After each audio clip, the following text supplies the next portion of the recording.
বর্বর নরপিশাচ দ্বারা আক্রান্ত হয়ে হত্যা করেছে আজকে আমাদের প্রিয় ছোট বোন ময়নাকে।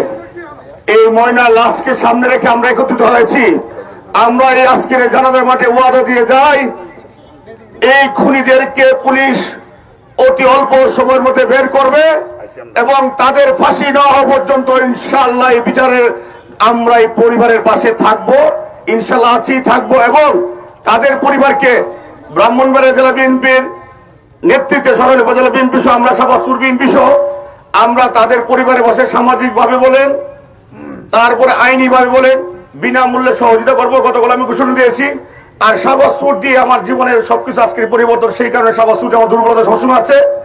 আমরা ন্যায় বিচার নিশ্চিত না হওয়া পর্যন্ত এই কোলাঙ্গাদেরকে পুলিশকে আমরা বলবো, আপনাদের অভিযান আরো দ্রুত গতিতে করেন।